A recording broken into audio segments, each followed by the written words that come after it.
Good morning. Today is Friday, March 15th, the Ides of March, 2024, 8:35 a.m. And this is a meeting of Senate Natural Resources and Energy. We're resuming our work on S305, enacting miscellaneous changes related to the Public Utility Commission, as well as S306, relating to changes to the Clean Heat Standard. They are both quite narrow bills, and so for the sake of efficiency, and in part because our conversation has been moving back and forth between the two, we'll take any provisions of 306 that we want to move forward, and we'll append them to 305. So our discussion this morning will focus on a new draft of S305. Draft number is 2.1. It's dated 3/14/24 and it's timestamped 7:19 p.m. So with that, I'd like to turn to council. Thank you for producing your draft under in a moment where there's a lot going on, outside this committee as well as in it. And if you could walk us through the changes which are highlighted. Sure, Ellen Tchaikovsky, Office of Legislative Counsel. I'm here on draft 2.1 to the amendment to S305. And so I haven't been here in a while, so I've been present for all of your testimony. The changes in today's draft are highlighted based on what was in the prior draft. So first, on page 1, in the prior draft, there was another section of this bill. It has been removed. Right, so thank you for flagging that. It's hard to see something that's missing. That was the section that dealt with allowing someone who's opted to either delegate recs to their utility under a meeting or retain them to make one change to that election. And in speaking with council last night, the res that is coming to us has net metering provisions that affect recs and rec assignments. So rather than have potentially conflicting language traveling in two bills, so we'll hold that idea and address it when we get to the rest of it. Thank you. So section 7 is what we've been calling EMA, the Energy Efficiency Modernization Act. There's a piece of highlighting on line 13, subsection A. The prior draft had a subsection A that was a legislative intent section. That provision has been removed. And so section A is intact and hasn't changed. On to page 2.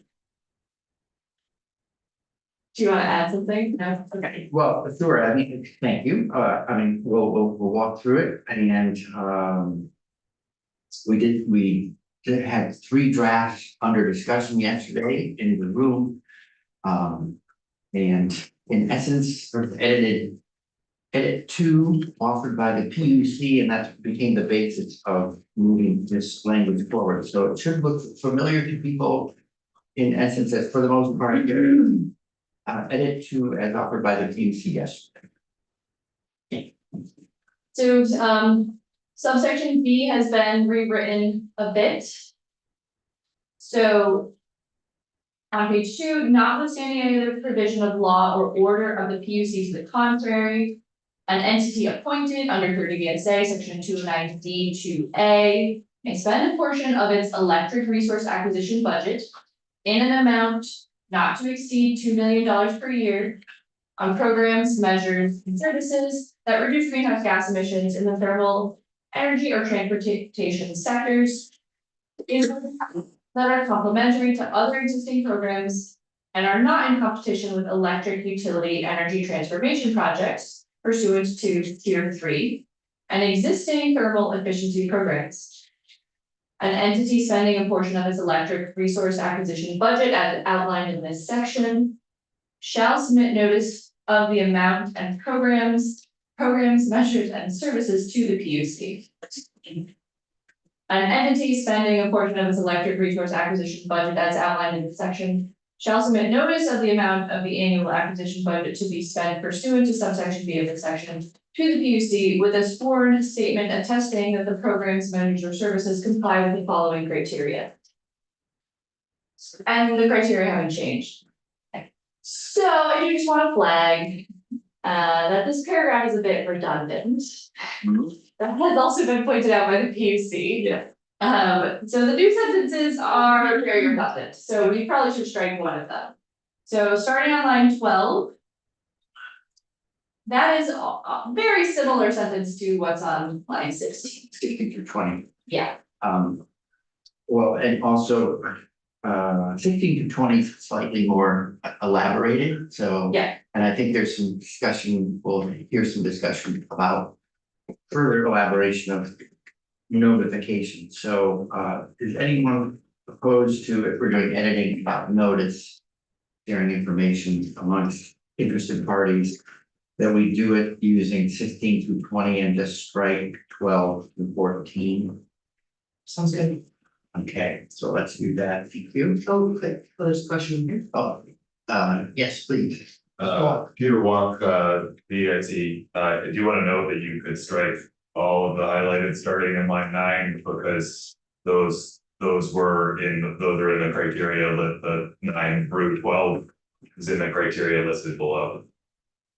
Oh, thank you, right, that was the my own Department of Redundancy department, they sounded like familiar words, but I wasn't sure why.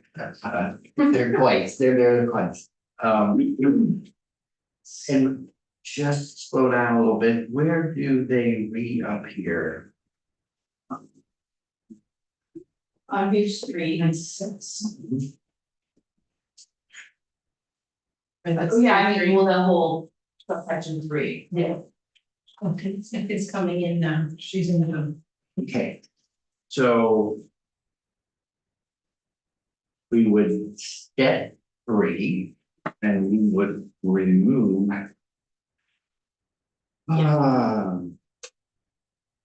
Just trying to see if it reads, and we end at sectors. Periods. Yeah, that makes sense to me. So. Thank you for that. So we'll take out basically second half of line 9, right down to 14. We may make some changes in 16 to 20 about the notification. And then we rely on section 3 on page 3 to cover the topic. Also, on line 18, we're in subsection B, so I think I'm gonna strike that reference. Don't need to correct, yeah, just clean that up a little bit. Okay,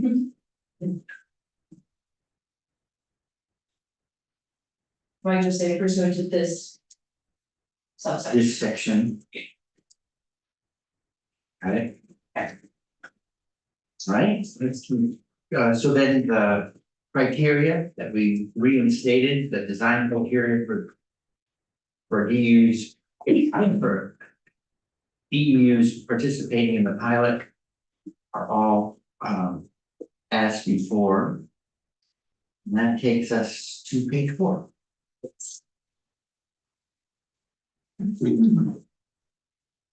So on page 4, striking the reference to the PUC approval.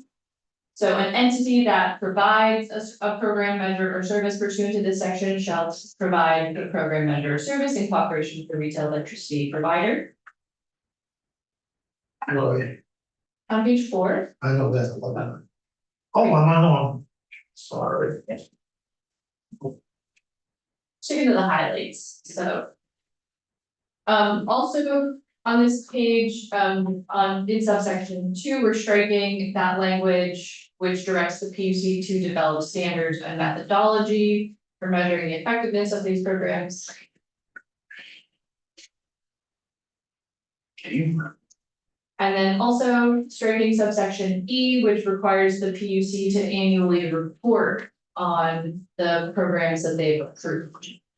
And they're not evaluating and approving. The reporting requirement goes away with And I think those are, well, again, these are all PUC suggestions. Okay. Let's keep on marching. So that's the end of these. Changes to this. Program. Senator Brett, Yes, Peter Walker again from VIC, we want to address the notification language now while you're moving through it, or do you wanna wait till the end? yeah, thanks for the question. I think let's just go relatively high level through, get the whole picture, and then we'll double back and start making edits as a group. Thank you. Alright, so the rest of this draft has S306 in it. And so section 8 starts the clean heat standard amendments. So on page 6. Section 8 is not changing. But there is a change in section 9. This is regarding the appointment date for the default delivery agent. So in section 9, striking the requirement that the PUC designate the first default delivery agent on or before June 1, 2024. And there's language in the next section to respond to that.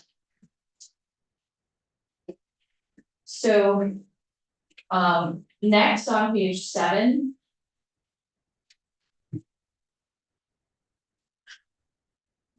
Still in regards to the default delivery agent. Down in the middle of the page, the commission shall provide not less than 90 days notice of default delivery agent credit costs or costs prior to the deadline for an obligated party to file its election form. So an obligated party can access options and inform the commission of its intent to procure credits in whole or in part as fulfillment of its requirement.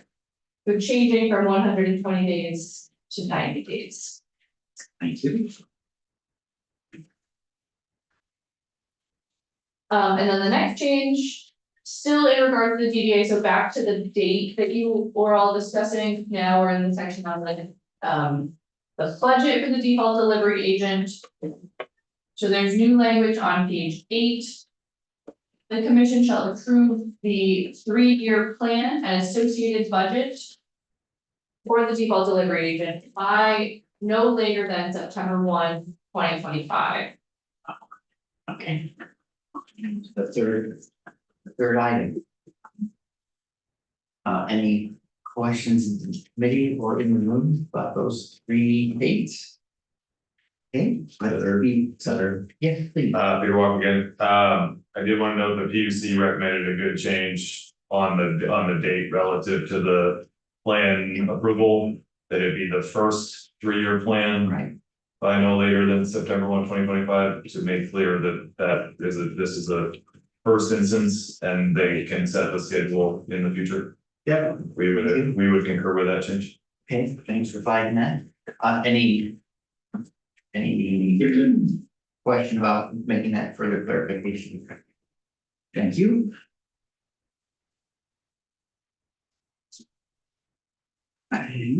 Let's keep going. Great, section 10 is the clarification on the orders, and this hasn't changed from the bill as introduced. Section 11 is fixing the cross-reference typo. That hasn't changed. And then in section 12, this is the tax provision related to the clean heat standard, and there is one small change on page 10. I think the Department of Public Service has recommended this. So the Commissioner of Tax shall disclose tax return or return information to the Public Utility Commission or the Department of Public Service, provided the disclosure relates to the sale of heating fuel into or in the state or compliance with the clean heat standard established in 30 VSA chapter 94. As introduced, it said for auditing compliance of the clean heat standard. So the word auditing is removed.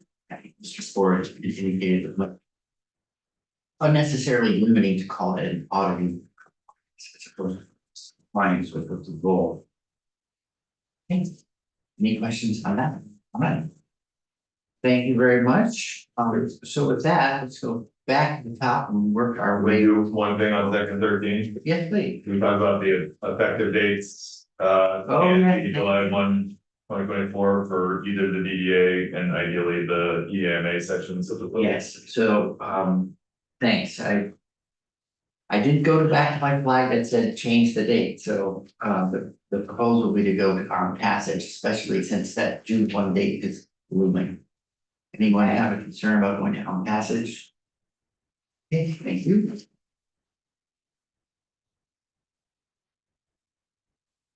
Right, so back to the top. We will work our way down through, and I know there have been discussions, a bunch of interesting parties overnight. By the way, my thought is thank council for working late to get us the draft. Thank everyone who's participating for keeping up with something that happened, at 14 hours as opposed to during ordinary business times.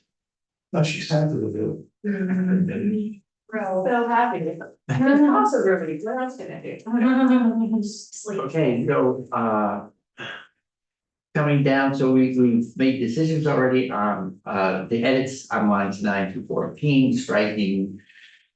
16 through 20, we're looking to do some new language, so, well, let me not assume anything. Anyone have before line 16, on page 2, something they would like to raise as a concern?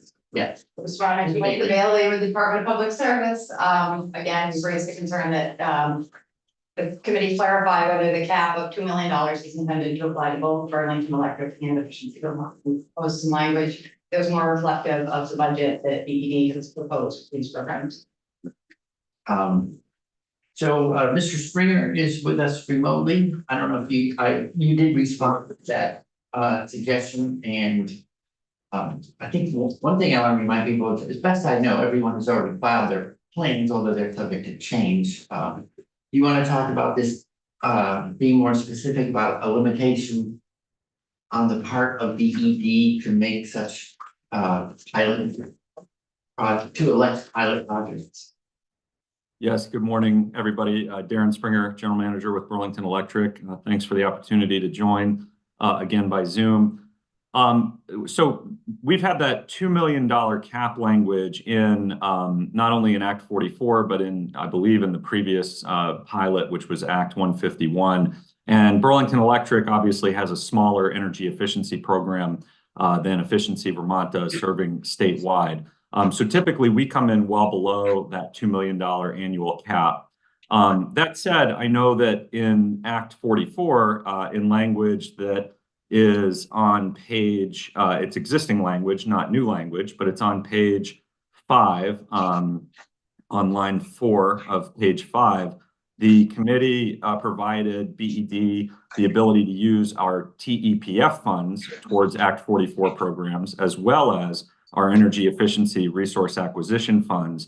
And the reason for that is the TEPF funds, which are Burlington ratepayer funds, essentially through our participation, our portion of the participation statewide in ISO New England energy efficiency forward market bids, as well as the RGGI program, the Regional Greenhouse Gas Initiative program. Those funds in statute previously were only available for what we call unregulated fuel customers, oil, heat, propane customers. We have very few of those in Burlington. Most of our customers use natural gas as their heating source, although we're working very hard to convert a number of them to heat pumps and other electrified heating sources. So that said, the committee gave us the ability to access those funds towards Act 44, and even gave us the authority to launch a pilot to help so-called super users who are using a larger amount of gasoline to reduce their gasoline burden by switching to an electric vehicle.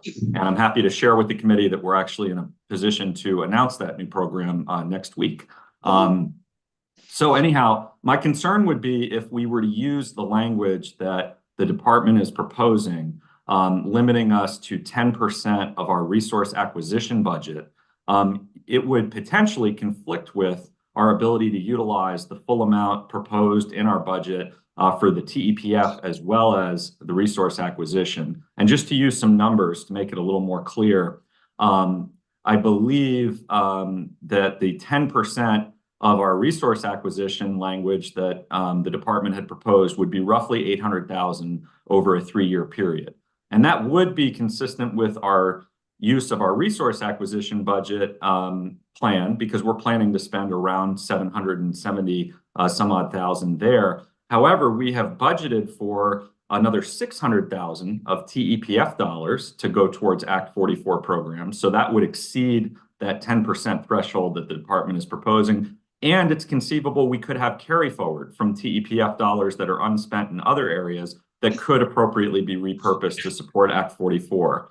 So we're not particularly comfortable with that language because we think it could act as a restraint on our ability to implement Act 44 as the committee had originally authorized it for BED. Well, given the performance to date in the program, with existing language, I'm comfortable with sticking with existing language. Ms. Bailey. Sorry, you didn't ask for comment, but I just wanted to clarify that section B is all about the resource acquisition budget. So I understand BED's desire to ensure that they can continue to spend TEPF funds. We don't take issue with that. But again, I don't think there's any ambiguity when this section is specifically talking about the resource acquisition budget. And I would just note that we had comfort with the $2 million cap that has been in Act 151 and Act 44 because there was PUC approval, and for stripping the regulatory approval. This really does authorize BED to spend $2 million of its resource acquisition, electric resource acquisition budget on these programs. And I just want to be crystal clear that that's the committee's intent. So we're all here because of a lack of clarity around committee intent. Here we go. So Okay, strong preference to have that language explicit in the bill. well, we're also all here because when we used almost identical language in 2 different iterations of the bill, we got a very different response on the part of the department and the PUC. So, you know, we all took a deep breath, said it's water over the dam, we're focused on how to go forward. So, I think, so thank you for that contribution. Thanks, Mr. Springer, for another way to look at it. Senator McCallum. Is the money that Burlington is using to create the benefits that you described, or the progress you described, coming from Burlingtonians, or is it coming from outside Burlington? No, this is Burlington ratepayer dollars that we're using, dollars that Burlington ratepayers are entitled to through those sources that I mentioned. Thank you. That would seem to be a Burlington decision, and I don't have any problem with that. I have problems when we use. Boom. I have problems with others. Thank you. Thank you. David, you need to close this, they're vertically integrated. Senator White, good to see you back. Yay, thank you. So just so I understand, the concern that we're hearing from Ms. Bailey is that this already would allow them to use their TEPF money. And that you feel that without additional language, we are giving them a larger amount of money than without specific language? Yeah, to respond, and Ledge Council certainly could speak to what the bill permits, but yes, there's no change to the TEPF language, which is existing, and without a lower cap than $2 million that's proposed in this draft, BED would be authorized to spend $2 million of its resource acquisition budget per year. It's electric resource acquisition. Okay, Could I ask council a question on this? please. So is that an accurate statement? Yeah, I'm reflecting how the language is written. And why is there, in the way that Mr. Springer characterized it, with his TEPF dollars being able to, where they will do an additional amount of money from that budget, it does not disallow them from doing that with this language. So I guess the terminology electric resource acquisition budget is kind of the term in question. Is that where we're at? So I have been here, I really cannot add that much. Okay, I only just heard what you just heard. okay, So, so we're all on the same, trying to understand page. But it's, so, I don't think I can answer So there's, there's two income streams that we're talking. Yes, in fact, I had to work under both of those programs as a Okay, private citizen. so I think I'll try to translate, correct me if I get it wrong, because we use the $2 million figure in this section referring to the EEC charge. Yeah. Revenue. That would, if BED were to go to that cap of 2 million, Yeah. they would exceed 10% of their budget. Totally. And given their past performance and the budgets they brought forward and the proposals they brought forward, I understand the notion that you might specify different caps, one for each of our two EDUs under consideration. I'm feeling comfortable with the language we have because of the past performance, so.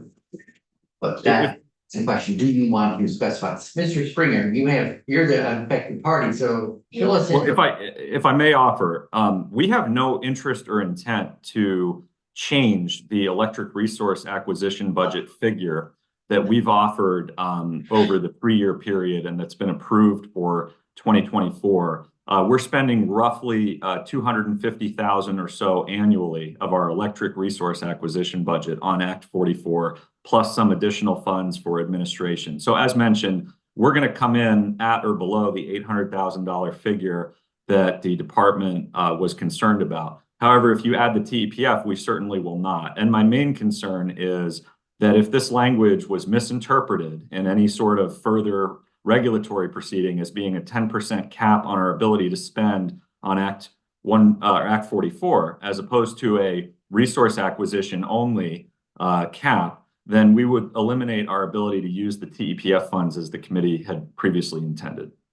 And you feel the language is correct in that it will not limit you? The current language will not limit us, and nor will we attempt to spend $2 million a year of our resource acquisition budget on Act 44, because we would essentially eliminate our electric efficiency programs, and we have no interest in doing that. Okay, thank you. That really helps me understand, and I feel comfortable with the language is great. And you also just alluded to the 24 budget, which has under the current, paradigm was reviewed and approved. Is that correct? That's correct. So in essence, it's a continuation of a program like that for 25-26. Okay, thank you. That's helpful. All right, so anyone in the committee want to spend more time on that question of setting a cap?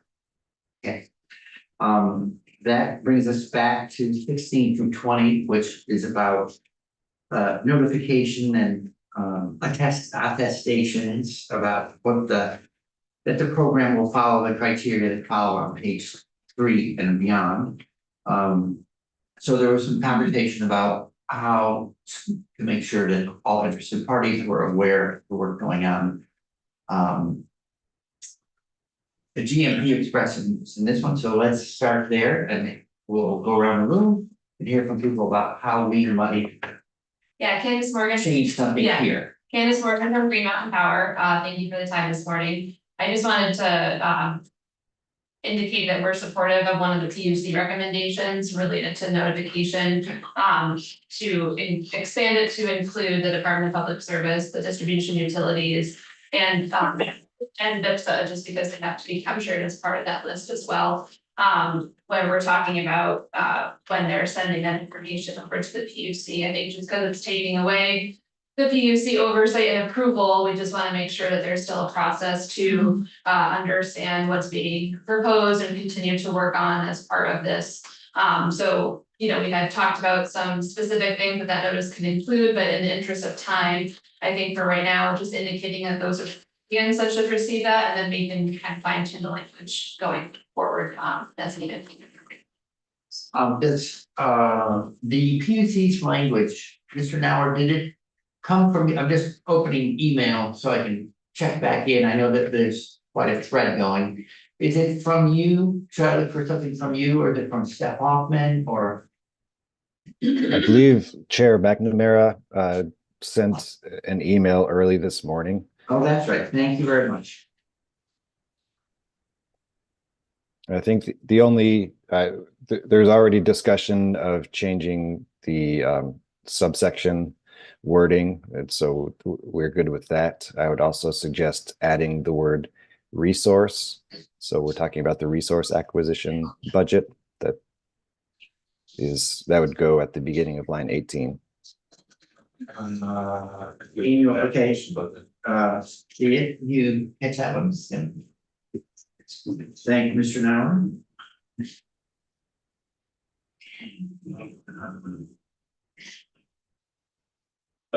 Chair, in the interest of time, for as one of the EUs who would make this notice, we are certainly comfortable as we work with the DUs and VIPSA consistently on the development of these programs to include, and the department as well, to include the department, the DUs and VIPSA in that notice, and happy to continue to have discussions with GMP and others offline as if other additional information may be required. Given that we are not yet halfway through this process. Sure. So the intent stated here in terms of sworn statements attesting to the programs, shared interest in people and in transparency. Is everyone comfortable with Mr. Nauer just gave us an edit for 18, but to let this language go forward as is, and if there's further refinements to what kind of notice, to what parties that can be elaborated when the House or that, since there's no disagreement about doing that, that's the question of the language that we use. I guess to be clear, I think to make parties feel more comfortable about where we are now, I think it's a simple addition of the Department of Public Service, Yeah. the distribution utilities, and the Vermont Public Power Supply Authority after PUC on line 19 would be a highly effective and beneficial add to this process. Okay. Can you just say that list again, please, because I'm gonna write it onto my copy. Public Service Public Department, Service Department, distribution utilities, the Vermont Public Power Supply Authority. Okay. Got it. Thank you. This is in their overseeing role, Chair. This is in when an ECU is going to undertake these programs, that's in addition to notifying the PUC of their intent to do programs, that they also share that same information with Department of Public Service, the other distribution utilities, and this, so that people basically have notice of what kind of programs are being rolled out by the EEU. BPD can notify itself, yes, and she can send it even. Efficiency Vermont will be noted on more people than there. We have another bill we were talking about yesterday that has to do with building efficiencies and conservation and heating. If that had been up and running. Yeah. Would they be the ones that were asked to perform the tasks that were were asking the PUC to perform? Did you say that? I didn't understand the first part. Well, we were talking about RVCBs, and if there were a permanent home for them, whether for a full-fledged program, where might it be? And what might it look like? Oh, We need to get so far as to say what that would be. okay, We said we'd like to try to figure that out. I understand. Because these are regulated utilities, I think it's the home of review and price, I'm guessing, which would generally be the PUC, since that's the center of their relationship, but. Well, I don't know why you would get a cattle veterinarian to go and deal with horses. For the record, I would strongly oppose any effort to make any of the EEUs responsible for the enforcement of code, which is a state activity. We are not a state, for instance. All right, so thank you. Same principle, different thing. So I think cattle was on. All right, so we have a further edit. 19 PPFDUs, VIPSA. And more changes proposed to the second vote. Sorry, so we're including in the list, DUs, department. Okay, all right, just making sure. Very cool. Okay, no changes on students. So flipping forward, all the rest of the changes in this section are basically common sense strikes based that could suggest them to see since they don't play the role they were. And that takes us back to the clean heat standard. We went through those 3 dates. Does anyone have any question on the 3 dates and the clean heat standard that we had there? Okay, I think we had the edits, just to be explicit about it, I have one edit on page 8. Which is before approve the 3-year plan becomes approved the first 3-year plan. And then I have one more edit, which is section 13 on page 10, which is effective on passage than 7-1. And that's all I have marked. Anyone else have something on their minds, committee or room? Right. So council, if you can make those, what's a reasonable time frame for you to make a lap back to your office and back here again? And we'll reconvene to vote. 15 minutes? Okay, so let's say 20 minutes. There's some time to go. We'll adjourn till 25